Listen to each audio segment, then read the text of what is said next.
السلام علیکم dear students. آج کا جو ہمارا ٹاپک ہے کلاس 8 ہسٹری کا جو چیپٹر ہے وین پیپل ریبیل.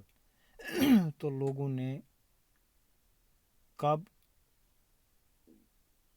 جو ایسٹ انڈیا کمپنی تھی یا جو برٹش یہاں پہ آیا ہوا تھا جو ان پہ حکومت کر رہی تھی تو ان کے خلاف انہوں نے بغاوت سٹارٹ کرنی شروع کر دی. کب؟ 1857 میں.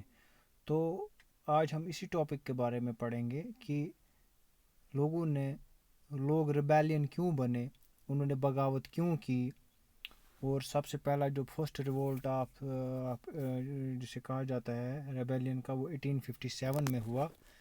تو اس کے بارے میں پڑھیں گے اور اس کے بعد کیا ہوا وہ پڑھنا ہے. When people rebel 1857 and after. تو اس کے لیے اس کے جو کنٹینٹس ہیں, سب سے پہلے ہم اس کی انٹروڈکشن پڑھیں گے. اس کے جو کنٹینٹس ہیں اس میں کیا کیا آتا ہے. لاس آف پاور فار دا نوابس, اس کی کازز کیا کیا تھے, یہ ریبیلین کیوں ہوا, ریولٹ آف 1857 کیوں ہوا, یہ ریبیلین کیوں ہوا. تو اس کے بارے میں ہم پڑھیں گے. اس میں سب سے پہلا پوائنٹ جو ہے, پہلے اس کی انٹروڈکشن ہے, اس کے بعد ہے لاس آف پاور فار دا نوابس, جو نواب تھے یہاں پہ تو انہوں نے اپنا وقار کیسے کھویا. فیلڈ نیگوزیشن آف رولنگ فیملیز, جو رولنگ فیملیز یہاں پہ تھی جیسے مغلز تھے, نوابز تھے یا اور کوئی تھے, تو ان کی نیگوسیشنز فیل کیوں ہو گئی. Annexation of Awadh, plans to end the Mughal dynasty, the peasants and the sepoys, beliefs against sea voyage and its impact, response to reforms, mutiny to popular rebellion from Meerut to Delhi, execution of Mangal Pandey, the backlash, appointment of the new leader, political importance of Bahadur Shah Zafar, the spread of rebellion, اس پہ spread of rebellion ہے, wide spread rebellion ہے, rise of new leaders ہے, the company fights back, company نے واپس rebel کیسے کیا, counter attack کیسے کیا, the counter attack, arrest of the last Mughal emperor ہے, the long battle, shifting loyalties, aftermath, اور اس کے بعد ہے سمری. تو اس کے کنٹینٹس ہے اس چیپٹر میں ہم نے کیا پڑھنا ہے. So these are the contents of the when people rebel. تو آج تھوڑی سی انٹروڈکشن ہم اس کے بارے میں پڑھیں گے. When people rebel after 1857 and after.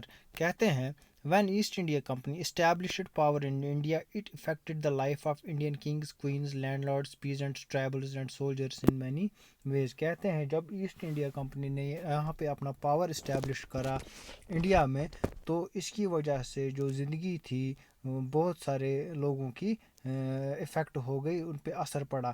Indian Kings جو انڈیا کے بادشاہ تھے, کوئنیں تھیں, یا جو لینڈ لارڈس تھے, یا پیزنٹس تھے, یا ٹرائبل لوگ تھے, یا سولجرز جو تھے, ان کی سبوں کی لائف پہ بہت بڑا افیکٹ ہوا. تو اسی افیکٹ کی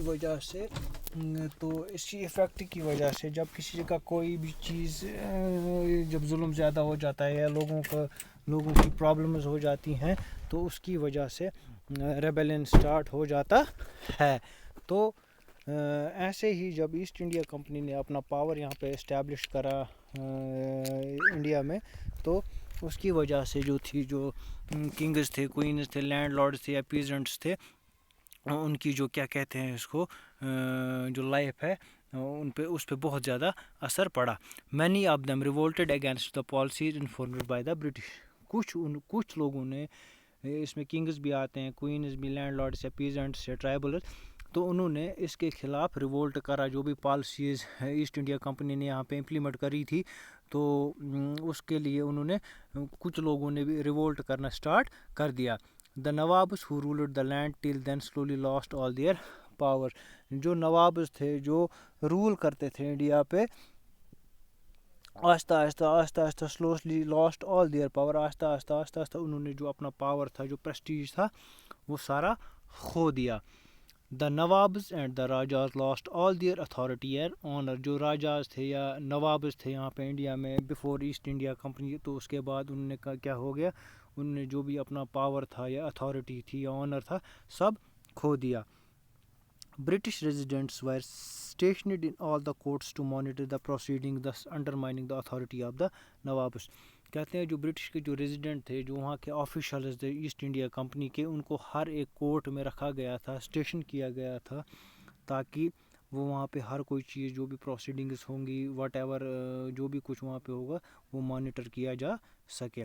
دس undermining the authority of the nawabs. تو اس کی وجہ سے جو نوابس ہیں ان کی جو اتھارٹی تھی وہ کم ہو گئی، آہستہ آہستہ کم ہوئی، یا دوسری طریقے سے یہ بھی کہہ سکتے ہیں کہ وہ ختم ہونی سٹارٹ ہو گئی.